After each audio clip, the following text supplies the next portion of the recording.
Silver bars. Wow, gold coins. Gold coins. I don't know what that is. What is this over here? Silver. What is that? It's cash.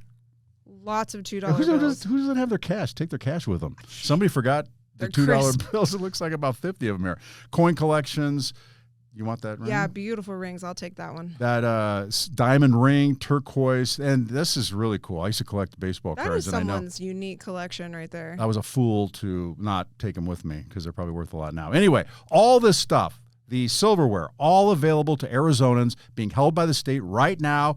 If this is yours, or it could be a family member's. How to get involved in the Unclaimed Property Program. That's today's Joe Knows Better.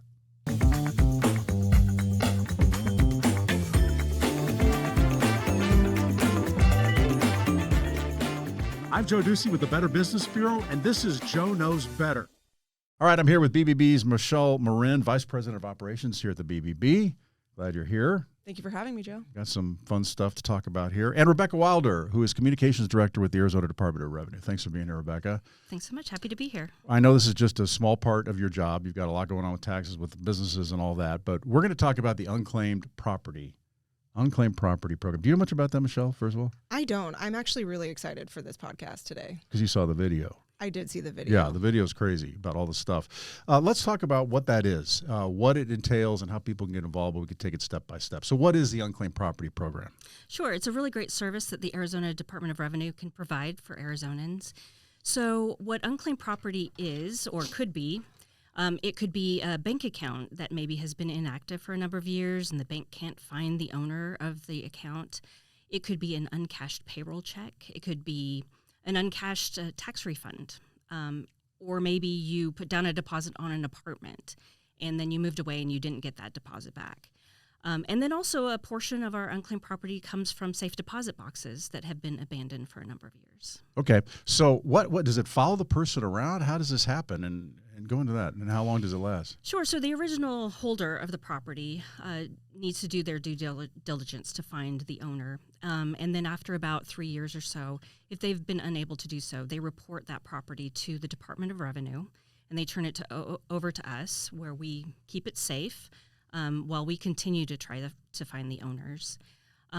And we hold the property for up to 35 years, but please don't wait. The sooner you're able to claim your property, the better. Yeah.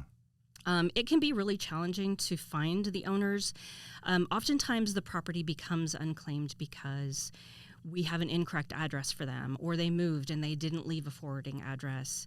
And sometimes it may be that someone passed away and their family members are unaware that the assets exist. Yeah. Okay. Let's we have some video of the vault, because I thought the vault was cool. I don't think I've ever been allowed in there, but I've seen the video of it, and people who are watching can see it too, but I could describe it a little bit, those who aren't. But let's show that. What is the vault? And it's amazing what we see in there with all of the boxes. Mm-hmm. I mean, they just go on and on. That's right. Every year we receive more property. What you see in the vault would be physical property from those safe deposit boxes. And so we keep those for about 3 years as we continue to try to find the owners. owners. The jewelry, the bars, the coins, the collections. Anything you can imagine that someone may find of value to them, you might find in these boxes. And it's interesting every year, really interesting, unique things. The boxes are on these shelves, and the shelves just seem to go on. The camera kind of brings it through as people are seeing. If you don't see it, though, bring it through, and the shelves are probably, 5-6 shelves high. Oh, yes. And full of all these boxes. So it's anything that someone's put in a deposit box in a bank. Yeah. So what kind of range items are you guys seeing? Yeah, so as Joe mentioned, you may find gold bars, silver bars, antique jewelry, a lot of Native American jewelry.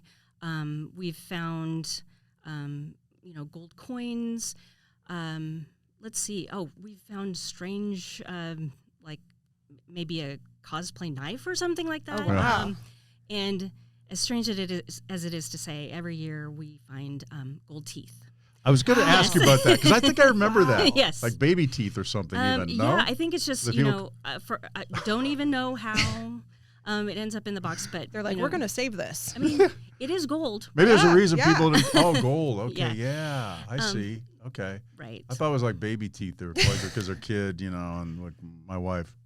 did when the first teeth came out. It's the gold. Like, okay. But, so you saw the video of the vault, and however, you know, there's only limited space in that vault. And so after about 3 years, we hold an auction. We hold that usually in the winter months. And then we'll put that property up for auction. However, the proceeds that we get from the sale of each item is still held in an account for the rightful owners to claim. Okay, so I was wrong because I thought you held the property for 30 years, but you can't because of the space limitations. So you hold the property for 3 years. Yeah, the physical property will hold for about 3 years. Okay. If something is really you can tell it's really unique, valuable, sentimental, then we may hold on to that longer.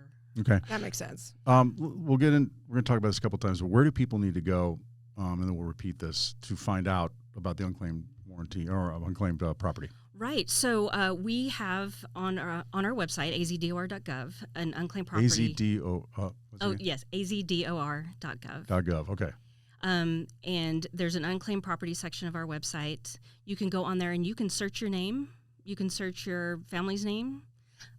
Just put in your name and the city that you want to search, and then it may return a result if you have unclaimed property, and it won't tell you how much though. However, you have to file the claim in order to get the actual amount or what is the property.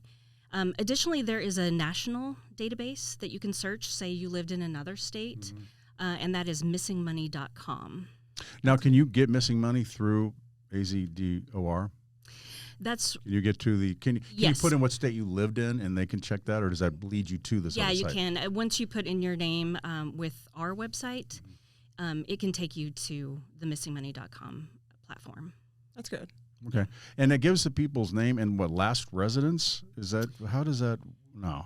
Yeah. So to search, you just need your name and the city, maybe even just the state, and then it'll return results and.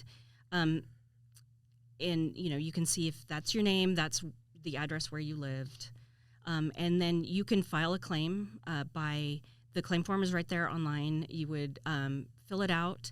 You can either mail it in or you can email it in, and then we would process that claim for you. Something to keep in mind is it's absolutely free to That's search good to know. To see if you have property, and it's completely free to file a claim. Our main goal is to reunite property owners with their property. Mm-hmm. And it can be a family member too. Say the person died years ago. Yes. Can it be the son? Can it be the grandson? Grand person? Yes. Family members can search, and if you believe you are the rightful heir, you can file a claim. You will need to prove You'll always need to prove your identity. Yeah. Make so sure there's a process you go through. There's a process, yeah. We want to make sure that we are, returning it to the rightful owner. Yeah. If you're the heir, you will need to provide documentation that you are the rightful heir. Okay. So. And we were going to talk about some of the scams involved too, because where there's money, there's scammers, right? So it isn't. Is it? Sometimes have you heard of sound-alike sites that could lure people in? Have you heard of scams like that? I haven't seen that exactly. Okay. The things that we see a lot are that someone may be contacted. Someone may say, "You've got unclaimed property," or "You are the heir to a certain amount of money." Mm-hmm. And scammers might use this to either get you to give them your personal information, say, "Hey, we can get this money for you if you give us your information." Or they may ask for money up front. Again, we don't charge a fee. I mean, this is your money. We want to give it back to you. Yeah. So there's no fee. Even nothing should be paid. Correct. When you're picking up the item or retrieving the funds. That's right. This is your property, and this program is there to help you get it back. Now, you say that you try to find people. Do you call people? How do you try to find them? We'll send letters, and we send thousands of letters. Every year. We receive a lot of unclaimed property every year. I think last year it was $450 million worth of property that we received. Yeah. Wow. However, we have been returning record amounts. This past year, we returned approximately $89 million worth of property to people the year before 88. So we're breaking records now. That was just 10 people. Yeah. It's crazy how much money they had. Right. So those gold teeth. So yeah, it's it's quite a challenge, and that's why it's also important for us to be doing some public awareness, because if we can't find the person, if we don't have the right address, we want everyone to know this program exists. Mm-hmm. And to encourage everyone to search to see if you have property. And so do you only communicate with the public through postal mail, or what are the methods that which someone could expect to receive some type of notice? Yes, exactly. Yes, so we'll send mail, we'll send a letter to the people that we have on file as being the rightful owners to the address that we have on file. And so we encourage people, if you think, if you have any doubt, I guess, that the letter is legitimate, you can check our website. You can, again, search your name, or you can call our office, our unclaimed property unit, and someone would be happy to help talk you through that. So you don't call people blindly? Right. We haven't been calling, and we haven't been using email. That's something that could come in the future. But for now, primarily, it's through letters. Okay. So if they're getting a call right now, then it's not you guys. No. Yeah. Okay. That's good to know. All right. I mean, there could be follow-ups if you guys are involved. And right. Then those kinds of things if you've already happen. contacted us, then that could be possible. Yeah. Okay. What are some? I guess let's show some of the video again. We're going to show the auction video. When is the auction, and what are some of the crazy things that you've gotten? You talked about some of that though. The teeth. Anything else that was like? Do you remember like the most expensive thing or the biggest check or any of that stuff that kind of just stands out? Yes, so we hold the unclaimed property auction in the winter months. It can vary per year just based on the amount of property that we have to process, because we receive it, catalog it, we get it appraised before we put it up for auction. Okay. But some of the interesting things that we've gotten, you could do that online too, right? People can get involved online, so they can check your website to see if they can bid for things. Yes, that's true. Okay. I'll always send out the information to local media and often they'll report, the auction is coming up. Yeah. We get a lot of interest in this, but you can also go to the auction house website and you can bid online. And that's actually been really great the last few years. Actually, since the pandemic, the auction is now online only. Okay. It used to be in person. Now it's online and it lasts for a week. And so that gives more people more opportunity to participate. Yeah. And there are days though they can come in and actually see some of the things too, right? Yeah, there's always a day that you can come in and see all the items that you might want to bid on. I interrupted you. You're talking about some of the crazy or the expensive things that you might remember. Right. I think the most expensive thing, there was a gold bar that was worth $60,000. Oh yeah. Okay. Jewelry. Oh my gosh. I mean, some of the jewelry you see, and rings with, I don't even know how many carats the diamond is. Massive. But right, yeah. So some very expensive things. There are also some very inexpensive items as well. Some collectibles, perhaps. So if there's something that you collect, or maybe a lot of vintage shops or whatever might take a look and might be something of interest. Okay. Well, and it's interesting too, because what somebody finds as valuable to them might differ per person. So what somebody really wants to keep safe in a lockbox might be nominal to someone else, but that's interesting. How much do you have right now? Value? In unclaimed property, we are holding about $2.7 billion. Wow. Yes. Man, I buried the lead there. 2.7 billion? Yes. Wow. Okay. And that's just Arizona. Just Arizona. Mm-hmm. Okay. And that's, you would have no idea about how many different accounts that would possibly be. It's thousands, tens of thousands. Yeah, it would be, many thousands of accounts. And we've probably been holding some of them for, again, up to 35 years. Okay. So 3 years you keep the stuff, the actual stuff that goes in safe deposit, physical items from safe deposit boxes. But all the money's kept until, 35 years? 35 years from the time we receive it. Okay, time we receive it. How much then where does it go? It goes to the general fund? Yeah, it'll be turned over to the state general fund. Okay. How much goes to the state general fund, like say last year? Last year, I believe, I want to say it was around $300 million. Okay. So a sizable amount. Yeah. If people don't, yeah. Okay. And that's after 30 years. That's 35 years. 35 We've been holding years. it. Mhm. Okay. Okay, and that's after trying to find these people and trying to get them to come in and That's right. and look for it. How much out of the people, and I know you're probably not going to know this either, but out of the people who apply or try to get it, how many people? Are there a lot of people who turn down? That's like, oh, I thought that was me. It's not. You know, I mean, does that happen a lot? I don't have statistics. I mean, I'm sure there are probably people who, you know, maybe they're not sure if it's theirs or not. They claim and maybe it's not. But again, there's a process for just ensuring that property is going to the right person. Okay. Anything else you wanted to add? Because I think we're pretty good here. I want to go over a couple of things so people remember. But anything else that we didn't touch on?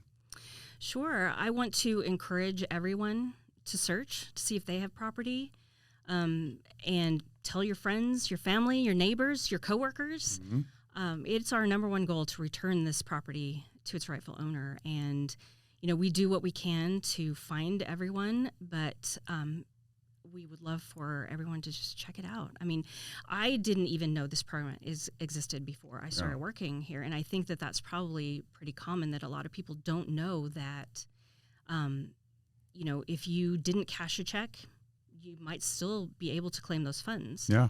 And again, it could be at the beginning you talked about, but what are the things it could be? It could be a check that you didn't go, and some of those things again that people maybe just tuning in. Yes, it could be an uncashed check from either payroll. Yeah. You didn't cash your tax refund, a deposit on an apartment.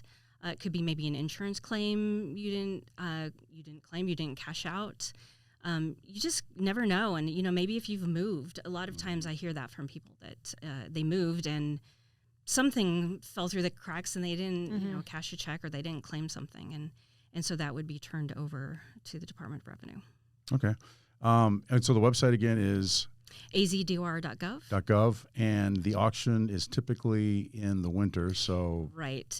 Yeah, it varies by month. And last year it was in February. Okay, so check the website out for that, because that's really good stuff.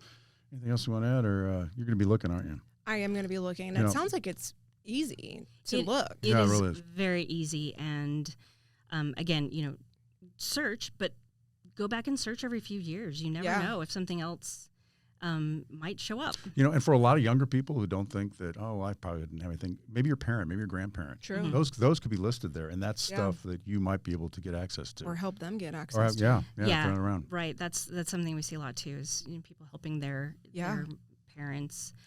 We do find actually, though, you know, maybe college students, you know, they will tend to move around maybe a lot, and they might be leave a deposit. A good group of people who might want to check too. All right. It's azdor.gov. Appreciate you being here, Rebecca. Rebecca Wilder, Director of Communications there. Thank you very much. Michelle Marin, who's Vice President of Operations here at BBB. Thank you. Get involved, and we'll see you next time.